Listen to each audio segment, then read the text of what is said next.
Whoa. Echo. Echo. You'll pay for the whole seat, but you'll only use the edge.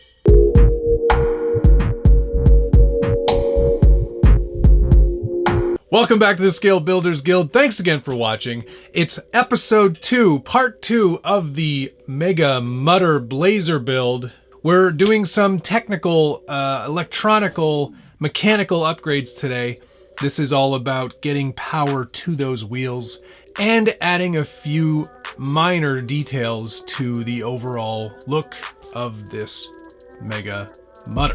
In previous episodes, if you were paying attention, we lifted the truck with an STRC lift kit. We put bigger tires on from Proline, wheels from Proline, put on an axle mounted servo mount from UC Fab, and now we're getting into the power. Here's a question for you. Most of you have probably seen by now that Axial did release a topper for this Blazer body. Do you think that's something that I should get for this truck, or should we leave it open and to the elements and have that cage open? I have a feeling I know what the answer is going to be, but I want to get your responses anyway, so post your response in the comments below. Let's go through all of the things we're doing to make this truck a mutter, and a true mutter in every sense of the word. We want to make sure we've got big horsepower, putting power down on a strong drive line that isn't going to fail under all of that torque and all of that pressure of mud.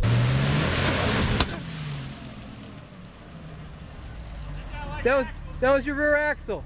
Mud, of course, is obviously more viscous than water, and if it gets into those components, it will break things, obviously. So the only way I thought to do to combat that was to toss in a Supershafty bomb-proof Wraith-style transmission. This is a purpose-built transmission. The guys at Supershafty always do a fantastic job. They put all the strength into the components where it's needed. So instead of a regular 5mm output, these are 6mm outputs, and it's all milled out of one piece of steel.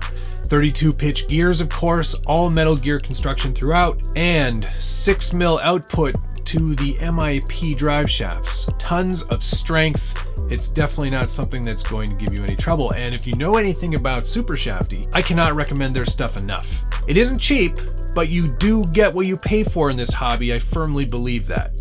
Along with that Supershafty transmission, we're going to need some power. And of course, I've gone with the Tekin RX4 element-proof ESC and the Tekin Rock 412 element-proof brushless motor running 3100 kV.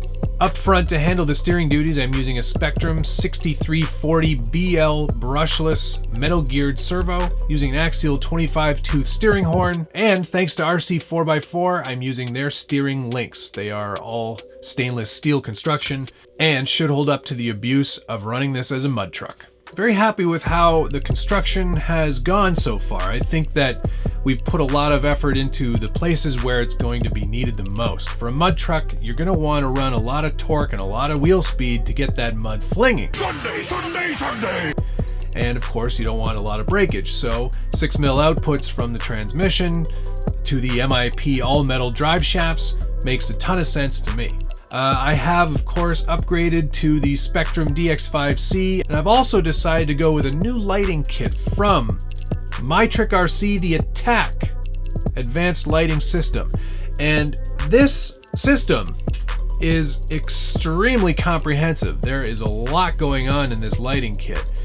There's tons of options for how you mount these lights, lots of things included. More light bars equals more horsepower. I think we all know that, right?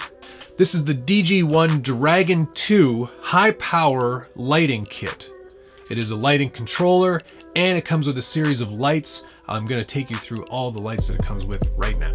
This is the Attack Off-Road Series 1252, which includes the Dragon controller, one 5-inch light bar, one 2-inch light bar, one pair of spotlights, one pair of high-powered headlights, one 3mm quad orange-red running lights, and one 3mm dual white reverse. That's a long list of lights. What I like the most about this lighting kit is its sheer versatility. They include a lot of different mounts, whether it be a roof-mounted light bar, whether it be a hood-mounted light bar, whether it be on the A-pillar. They give you tons of options for all the mounting points that you can possibly think of. MyTrickRC makes it very easy for you to control this light kit from your radio if you choose. They include all the necessary hardware to add this to a third channel. There's tons of different modes. There is reverse lights, there is running lights, there is a whole manner of things that you can do with this kit. More than I can possibly show you in a short video today.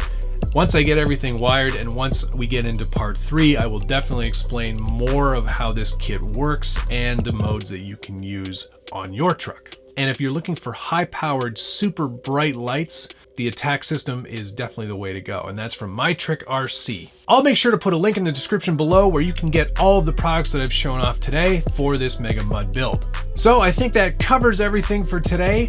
I appreciate you watching, and if you've got any suggestions or something that you would like me to try, by all means throw it in the comments below. I'd love to get your feedback. And of course, if you like this video, make sure to hit the like button, hit the subscribe button, and of course the notification bell so you can get updates as soon as videos get released. Thanks so much for watching. We'll see you again in part 3 where we wrap up the look of this truck and get it muddy.